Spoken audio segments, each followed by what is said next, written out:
albums. Oh, yeah. I think that was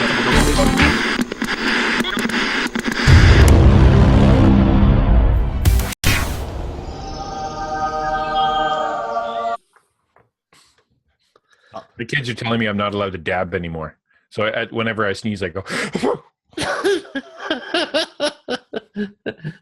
Cool. Welcome to our behind-the-scenes recording of the podcast. We're glad you're watching, and if you want the full, edited, and shorter audio version, visit www.carnivoretheology.com. Yes. Ready to do the skit? Skit time. I'd rather just see Al dub a couple more times. Dab. Oh, dab. I can dub over the dab. I call Al dub. Okay, 3 and 2 and 1. Go. Oh, hey, Steve. Hey, Steve. Oh, hi, guys. Thanks for coming to visit me. Oh, yeah, man. Sorry it took so long. You look really bad. What happened? It was horrible. So about a week ago, I went on a date with my wife, and I think I had some bad shrimp. And I got super sick at the restaurant. And then, as I was scrambling towards the bathroom, I tripped and fell over something. And I twisted my ankle. I could barely walk. Then, as I was hobbling home, some guy jumped out from behind a bush. He stole my backpack. And then he stabbed me in the stomach, right over here. So I'm lying here, all stitched up, feeling horrible. Oh. Wow, that sounds incredibly awful. I don't know. You don't know what? I don't know about Steve, man. Like, I mean, it's been over a week, and he's not even really better. So? I think if he, maybe tried a little more, maybe made a little bit more effort, he'd be better by now. Maybe get some fresh air, go for a run, eat some vegetables. I can barely walk, let alone try to run. Plus, I've got all these stitches, and my stomach still feels so sick. All right, see, there's your first problem.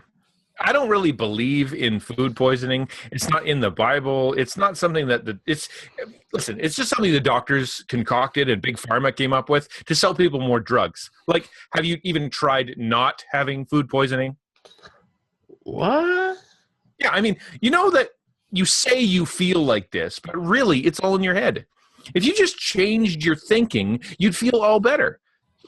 How can you feel like this for a whole week? Plus, you missed church. If you would have been there for worship time, prayed some more, took communion, you wouldn't even have these kind of feelings. Yeah, Al, food poisoning and being stabbed are pretty serious. They're like real medical problems.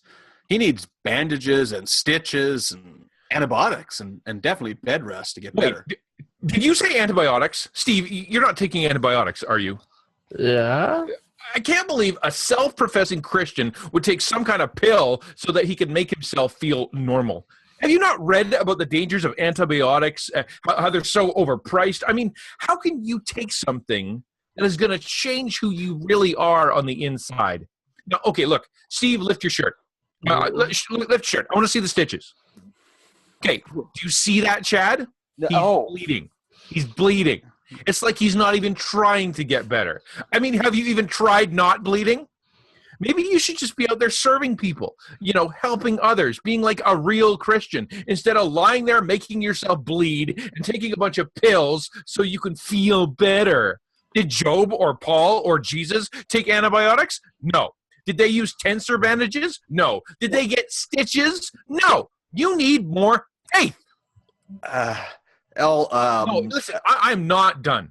He needs to hear this. Him and all the people like him out there wallowing around complaining about food poisonings and stabbings and ankles. That's been happening way too long. And it's all in their heads. They just need to try to be more positive, have more faith, get off the medicine, and trust in God. You don't see me complaining about being stabbed. Well, have you ever been stabbed? Well, no, but that's because I have more faith and a positive attitude. See, there are real problems in this world, like famine and plague and terrorism, and you're just sitting around here making up things like stabbings and ankles and food poisoning. Bam! Oh. Did he just knock Al out with one punch? I think he broke his nose. He's lying on the floor, and he's bleeding a lot.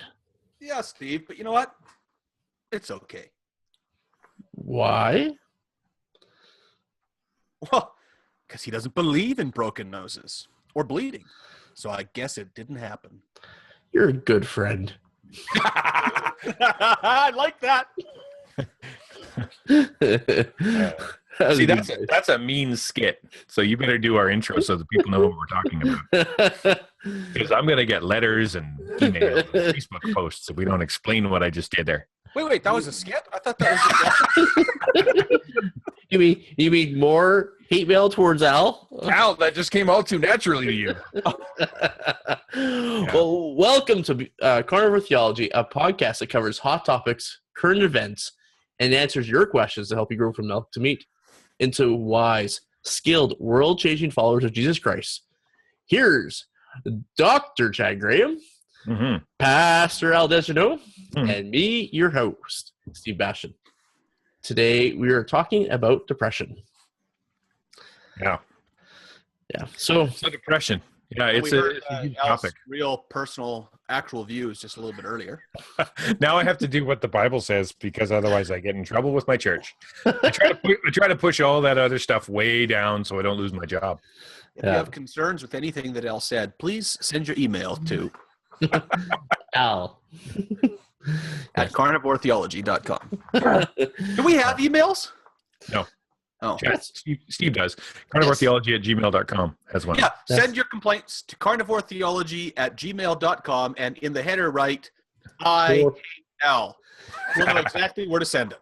I know exactly where to send those, yes. We actually have a subfolder that Gmail just automatically filters those into. Any hate language goes right to there, and it just automatically forwards to Al. So, I really do appreciate that we were talking about this. The statistics on depression and suicide rates just they all spike in January. The spikes of suicide and depression is in January, and so I thought it'd be a really good time to talk about what depression is and what does the Bible say about it. But I think it's really important that we define what is depression. Is it, I ate too many donuts, I feel bad about myself for a few minutes, or is it something that's seriously going on? Like, what, as you guys when you've been pastors doing counseling, when do you say that this looks like depression? That's actually a really critically important question because to know the difference between sadness and grief and clinical depression or depression that we are using is really important. One of the problems is that we have really lost the use of the term depressed, and it's a very specific medical term. It's a very specific term for a very specific condition, and we've kind of grabbed onto it in popular culture, and we just use it constantly. So at the end of the movie, something sad happened, and then you walk out and you say, I feel depressed, or like you said, you have a really big turkey sandwich and you feel bad about yourself, you go to lie down and you say, I feel depressed. We've kind of lost the meaning. In the same way we've lost the meaning of the word awesome, right? It used to mean something like mind-bogglingly amazing. That was something powerful, like almost on a godly level. Now we've lost that term. Now even, I just had an awesome taco. My friend is so awesome. We've lost the meaning of this word. So I just want to clarify. I think the first thing we're going to do, just to clarify this definition, is talk about the difference between sadness and depression. Okay, so just someone who is sad, the basic idea, if you want to know the difference, is that when someone is sad, the nuance is that they are someone who has had something happen to them and they feel sad about it or they feel bad about it and it was triggered, but then it gets better over time. So you lost the game, you failed the test, you broke your arm, and that sadness gets easier over time. In fact, it can be taken away altogether through something positive happening. If you've ever been cheered up by someone because you were going through a bad time, well, that is sadness. Someone walks in and they take you take you out, or they buy you a present and you feel better, right? Depression doesn't work that way. Depression doesn't require a cause. It doesn't require necessarily a trigger. It can start from something bad happening, but depression doesn't fade. It's a mental illness. It's easier to understand as a real illness, as like a broken bone or a virus or an allergy. You can't just make it go away because you've decided to make it go away. You can't just cheer up and stop being allergic to strawberries. So you can't just cheer up and make your bones fixed. You can't walk up to somebody who's got a virus and say, listen, just think more positive and it'll go away. That's the difference. Depression is a biochemical issue in the brain, in the gut, that isn't necessarily triggered by an event, and it doesn't just get better. So my take on the definition would be to say that I almost disagree with every word that Elle said. But par for the course, that's okay. But not actually Elle's meaning. What I find unhelpful, and I think no, this is true. What I find unhelpful is the terms clinical depression and mental illness, because these are actually philosophical categories. They're undefined, undefinable, untestable, unmeasurable. And so they're really unhelpful, and they give people a sense of hopelessness. If you have a broken leg, you can't walk on it. There's nothing you can do about it. Right.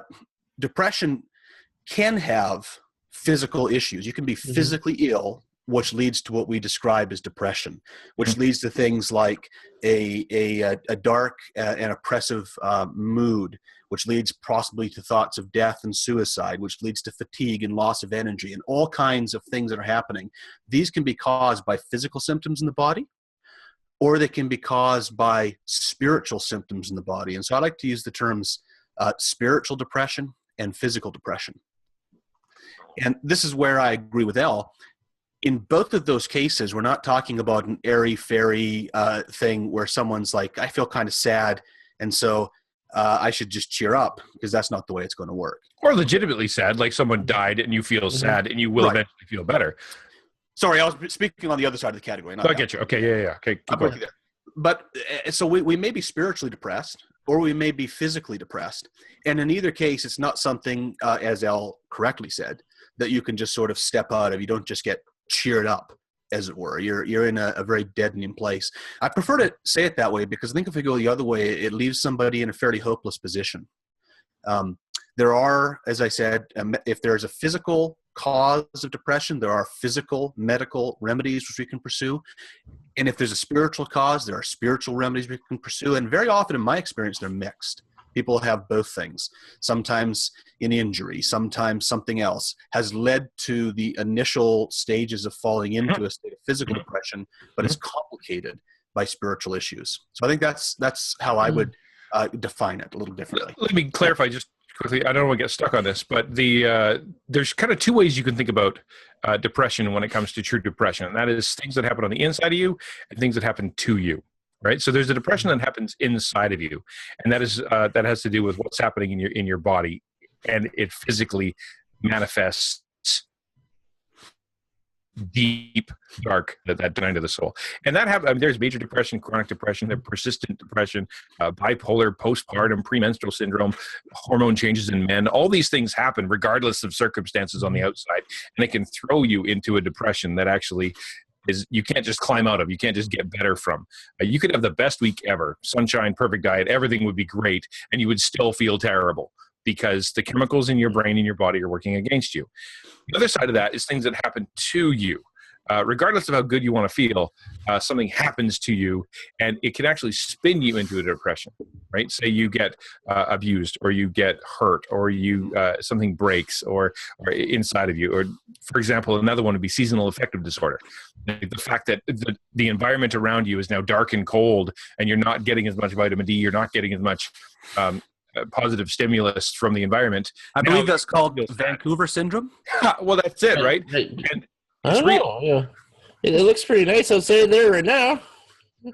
So that's something that happens outside of you. So depression, and this is where I appreciate what Chad just said, it's not cut and dry. It's super hard to diagnose, and is way overdiagnosed and also way underdiagnosed in people that don't know they have it. It's a very confusing thing, but it is a real issue, and it's more than just being sad.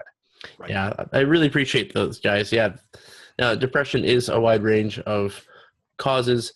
The medical side of it, it's proven.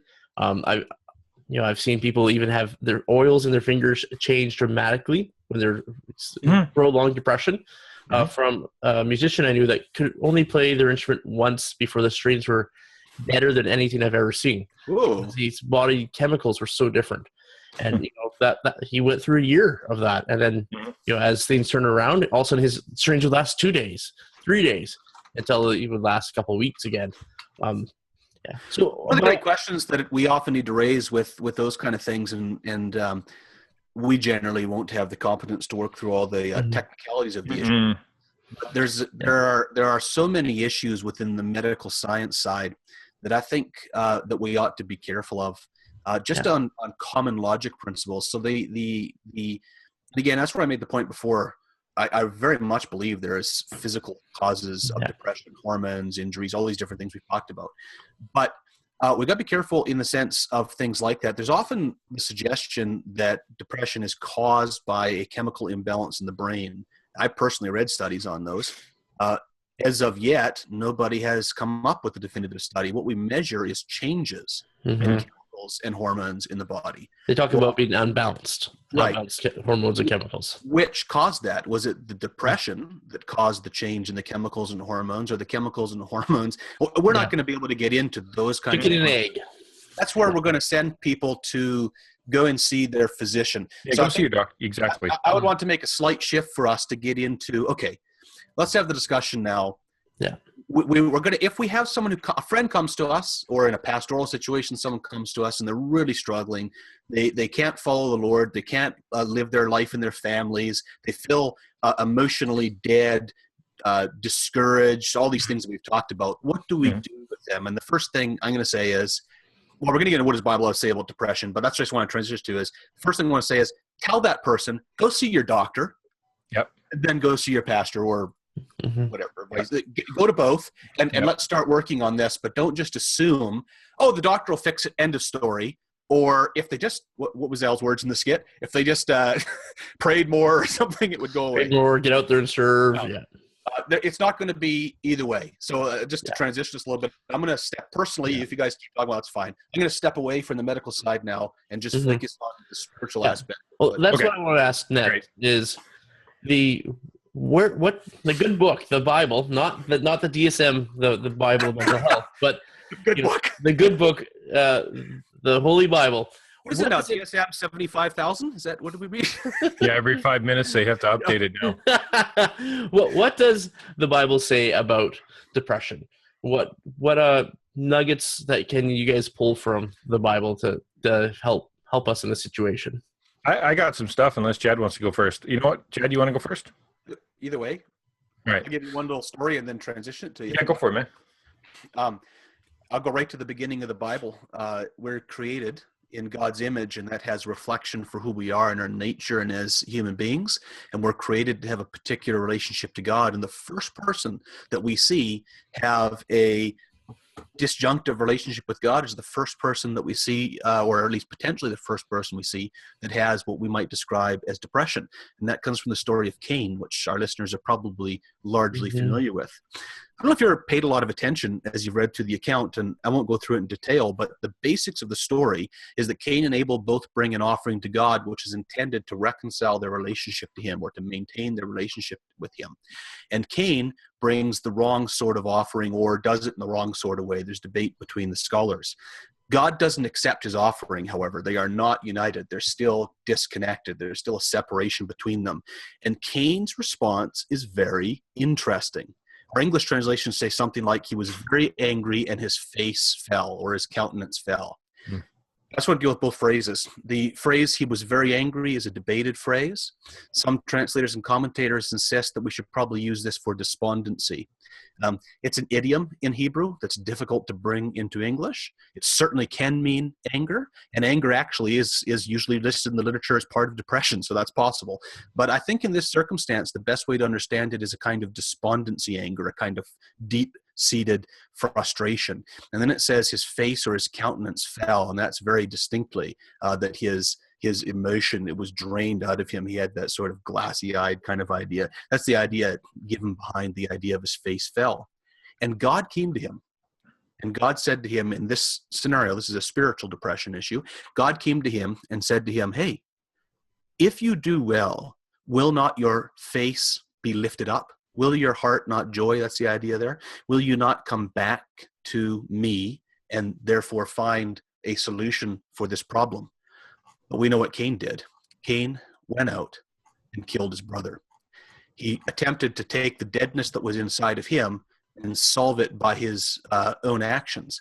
And he created what I think we see in the Bible is a sin pattern spiral.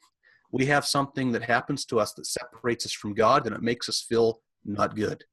And our response to it, rather than turning to God, is to turn to sin to try to find a way out of it. And that actually makes us feel worse and more dead. The wages of sin, after all, is death, paid out little by little, piece by piece.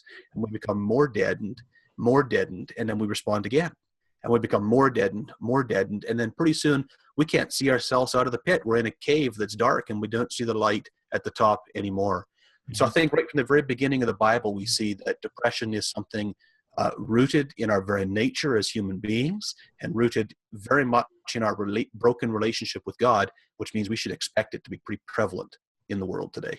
Well, and that goes right into the fact that the issue of nature and the effect of sin on nature and humanity and our biology and our DNA and everything. Like there will be times when we are facing depression because we are physically our DNA is predisposed to it, or because we get sickness, or because there's sin in the world. And the other side of it is because we are disconnected from God and because we have sin in our lives, that also causes in our lives a very spiritual reality that leads to a true depression. I mean, we live in a world that is not only touched by sin, but is full of sorrow and is full of mourning. Right. So I get the first question.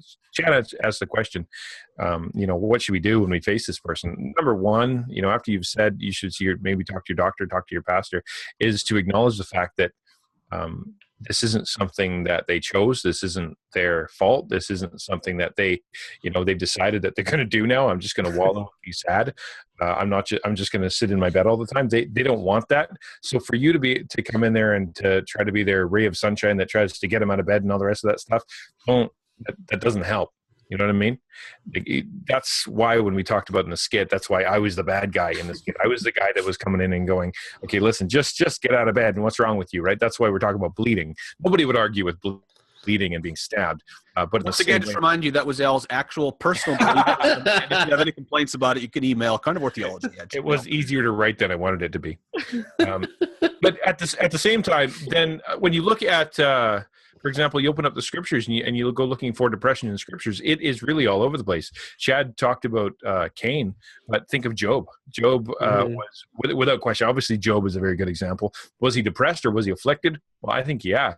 Job 16:12 says, I was at ease and he broke me apart. He seized me by the neck and he dashed me to pieces, right?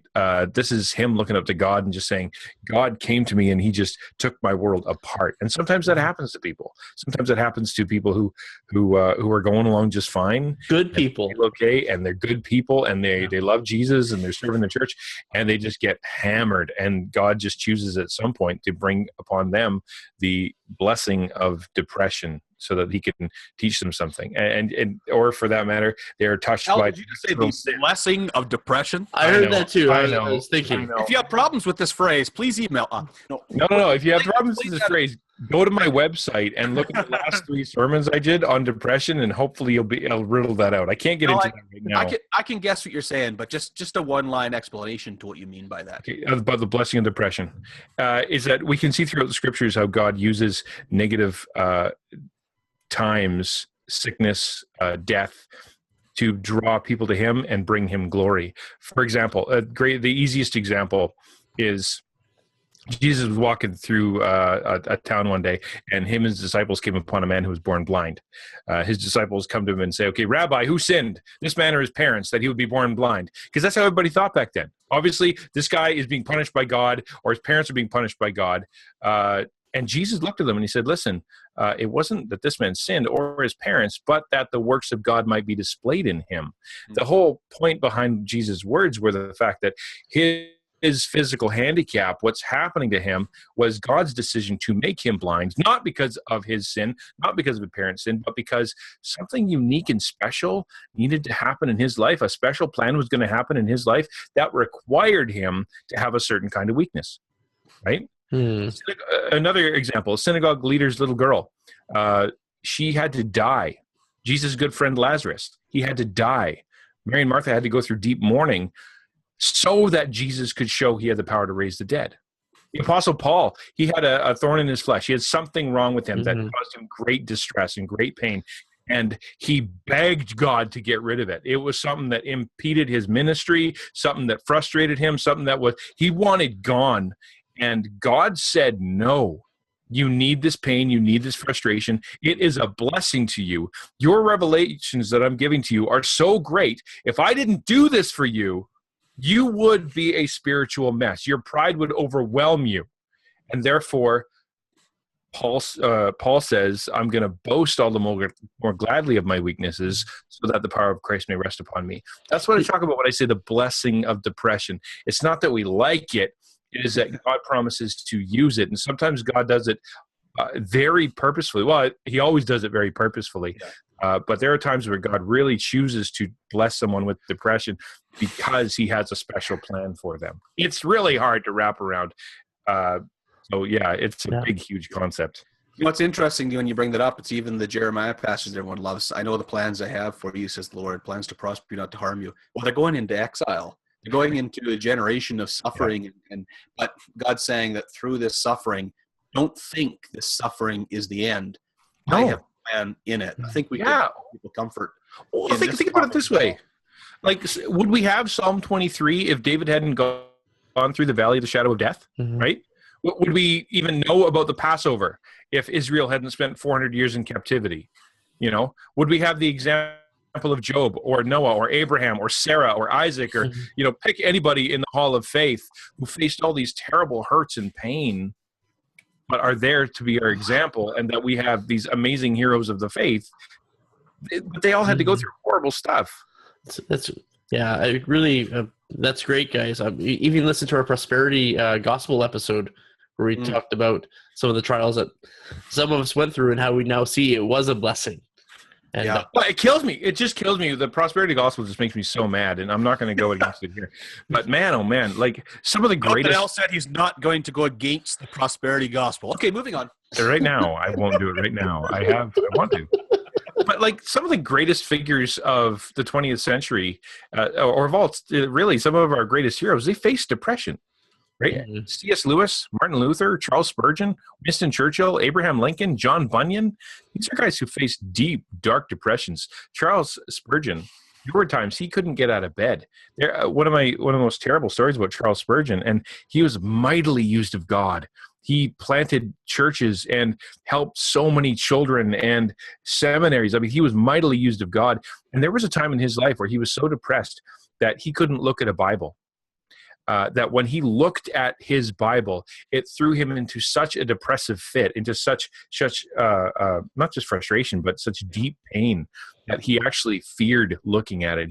He would push it away. It broke his heart just to look at the Bible. And this is a guy who did expository sermons for years and years and years and years that changed the face of modern preaching. You see this guy not even able to read his Bible because he was so depressed. A lot of people have commented that this isn't an unusual experience for some of the greatest pastors in history. No, because God actually uses that. That's the means by which they become these great pastors. And Paul speaks about that into the Corinthians, says that he suffered so that he might now help those who are suffering. And not just pastors, anybody who's going through this stuff. So just encouragement to any of you who want to serve the Lord. Simple way, they call it the Seminary of Pain. You can you don't even have to sign up. Just sit there. Email Al at. Right. Well, right. I want to get to a functional part of this is what can our local churches and individuals in those churches do to help people with depression? You know, what are some practical things that you might have seen within churches? Okay. You know what? I think the first thing we have to do, the very first thing that we have to do is to be compassionate people. When someone is obviously in sin, the best response is to be compassionate to them. When someone is obviously in pain, the best response is to be compassionate to them. When someone is struggling with a theological question, the best response is to be compassionate to them. And when we start that way, that is the foundation that Christ would use. Remember when he was about to be betrayed by Judas?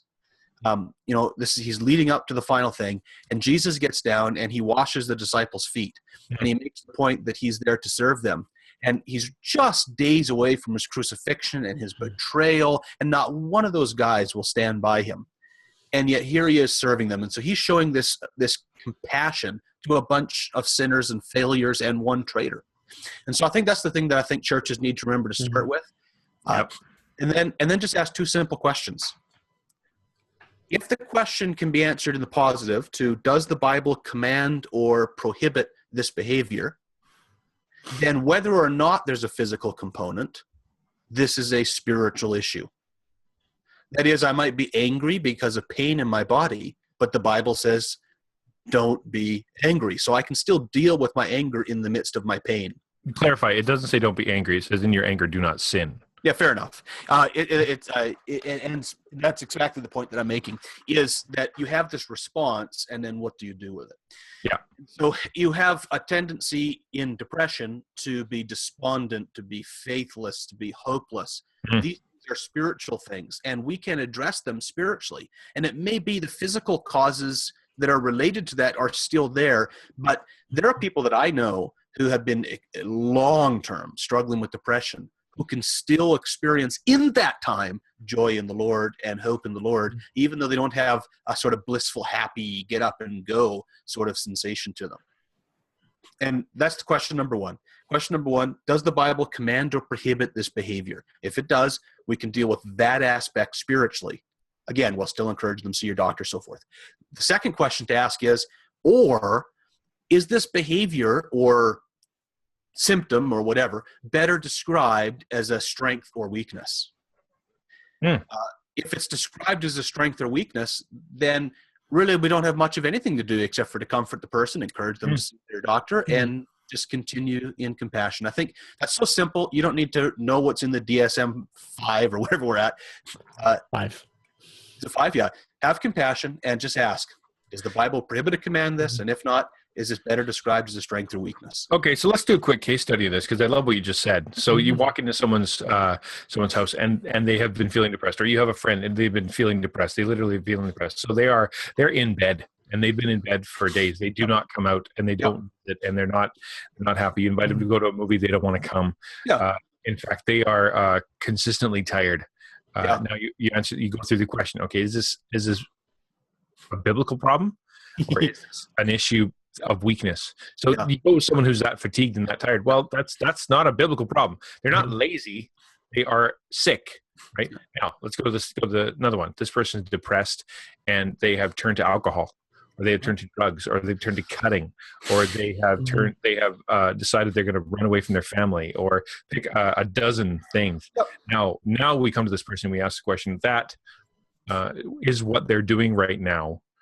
Sin? Is it something that we need to address? Is it something we need to help them with? And we need to say, okay, listen, I get where you're at when it comes to how you feel, but the way you're dealing with it is unhealthy and sinful, and it's just going to hurt you in the end. So I'm going to help you with that, right? And I think when we have someone, when we have someone who's in that kind of really dark state like that, we make it sound that way. It's not going to be a simplistic answer. You may find someone who, let's go to the first scenario again, who's lying in bed, who's feeling depressed and weak, and that may appear to be almost entirely physical, but you may find out, if you know them and you're a friend, you have compassion on them at that point. And this is why I say that. Be with them. You may find out maybe 10 years ago they had an abortion and they've been feeling very guilty about it for a long time. The guilt's begun to eat it to the point they can't get up anymore. And something happened last week that just flashed that into their head. They might not even know it themselves, but because you're there for them, that may come out. On the other hand, they may have cancer. They may have a tumor that's pressing in on one of their glands that's causing a hormonal change in their body, and they need to go to the doctor. So I think when you have a friend like that, have compassion and really encourage them. See their doctor. and just be a friend. Know this, guys, it's going to take energy and it's going to take time, and they're not going to be like, oh, thanks so much for coming over, I feel so better. They're going to say, no, you know what, not tonight, and I really can't do it. And because just having a conversation is agonizing and hard, and they already feel bad and they already feel guilty, so you being there can just reinforce feelings of guilt of what they wish they could do. You know what they say, being there really for someone hard. Suffering is easy. Yeah, that's right. Yeah, all the time. That's why everybody's signing up to be nurses and going on the mission field. Actually, that's an associated topic to this that I won't get into, but often caregivers, the burden that's on them puts them in a place that they need support too. And so going back to the question of churches, and that's just transition back to Steve's question of churches. Being supportive of people who are supporting others is actually more important than you think, because they will, for the sake of the sick person, try to put on their best face, do their best work, but inside they can be really struggling. Yeah, exhausted. Physical, mental, whatever. If you know someone who's caring for someone who's going through suffering, one of the easiest ways, one of the nicest ways that people help, bring meals over to that person, do little things, just be thoughtful of the whole process. And that's where the church as a family comes in. Oh yeah. Great. I mean, we could go on that forever. Pray for that person. Seek to understand them. Go read a book about depression. Forward them this podcast. Go online and Google some things about depression. Like, really educate yourself, and then see if you can come out. Keep on inviting them into things. Pray for them. Yeah. And when possible, when they let you, pray with them. Yeah. That's so important. Yes, no, really quick. This is a question that I've been asked lots of times. Yes. Medications for depression. Is it wrong biblically? Yes or no? Not possible to answer yes or no. If the medication... I knew you would get there. You can't. Man. If the medication is given exclusively for depression, be very wary of it, because that's a very difficult place to go. If the medication is given for hormone issues, people have hormone issues, great, they probably need it. You're not a doctor, you don't need to mess with it. I would basically just say that tell people to deal with their doctor as far as their medications, but make sure the medications are for some sort of illness in their body, not just for a philosophical idea. Pump them full of Ritalin or Prozac or whatever we think they might possibly need to get them happier, because that's actually a Band-Aid that can be hiding the more serious, including cancer and other serious diseases of the body that are being masked by just give them a dose of something to make them happier, and spiritual things. So it's not a simple answer. So let me just jump in there and agree with Chad to say and to clarify a little bit. It is a hugely complicated issue because some of these things are way overprescribed. You can walk into a GP and he can hand you, without even doing any kind of assessment, he can hand you all kinds of meds that really, and these are not light deals. I've been on some of them, and one of them, it screwed my brain up so bad I couldn't remember my kids. Another one gave me what would call lightning storms in my brain that it felt like I was basically licking 9-volt batteries and then sticking them into my frontal cortex. Like it was really bad. So it's not just something you go and try and jump into thoughtlessly. Really talk to your doctor, talk to a psychiatrist. Don't get into these things lightly, because it is yes, if you have a medical issue and they can help you out, great. But really, they're not to be taken lightly. They're not just a simple, easy solution to make everything better. They are some pretty serious things. And it almost sounds like what we're talking about with marijuana. Like this idea of use the medicine as medicine because it's medicine. But there's a lot of people out there not using it properly. Yeah. And I want to make one more little point on that one, last point. And Al just brought it up. I always get the names wrong. So if I got it wrong, just Google it and get it right. But there's a difference between a psychologist and a psychiatrist, one of which is a medical doctor. Psychiatrist is a medical doctor. Psychologist is not a medical doctor. Psychologists concern me. They're basically secular priests. Don't go to them. Hold on. There are some good. We should do okay. We're this. Sounds like another episode because there's some good psychologists. I need to be very careful on that because I don't every individual. But is there an individual in the room that has lots of knowledge about that? Don't make me filibuster on this, Chad. The mainstream of psychology is a counter-religion to Christianity. Individuals who are psychologically trained, very different matter. That sounds like a great episode that we could do. But psychiatrists are medical doctors who are also trained particularly to deal with people who are going through these kind of things. And I would suggest to get a doctor. They're mental health experts with a medical degree. Yeah, I think that's a much smarter. I want to comment, but we have to. No time. Anyway, too bad we're out of time. Out of time. And what Chad said, don't listen to all of it. That's all I'll say. Okay. Well, thank you so much for listening today. This is last thing. Last thing. Sorry. Oh. I've been doing a sermon series on Christians and depression. So if you are looking for something, check out my website, Art of the Christian Ninja, and you'll be able to find some stuff on there about Christians and depression. It's a 3-part mini-series, if I recall, right? And it can be I haven't finished it yet. simple payments. Oh, there's 4 parts. So by the time this is posted, maybe I'll have the 4th part up. So this has been Carnivore Theology with Chad Allesey. Thank you for listening today as we discussed depression. To find out more about Carnivore Theology, get some custom merchandise, download bulletin inserts and posters, or send us some ideas or topics you want us to cover, visit www.carnivoretheology.com. For more about Carnivore Theology content, check out our CT Shorts video series on our YouTube channel. If you like what we're doing, please share with your church and friends. Like us on Facebook and rate us on iTunes. We love the 4-5 stores, but we'll accept 4. And as always, we encourage you to connect with your local biblical church. Keep your eyes on the cross. All right. Bye-bye. Bye. I'm always confused. Hey, thanks for watching our Carnivore Theology recording of our podcast. Hey, check out down below. See the subscribe button? Click on that if you haven't done it before. We would love if you clicked like, commented on the video. That'd be awesome. Also, over here, check out our Facebook page, our Twitter page, and also, if you want to ask us a question, we'd love it when people use the SpeakPipe page. So leave us an audio question. Thank you again for watching, and keep your eyes on the cross.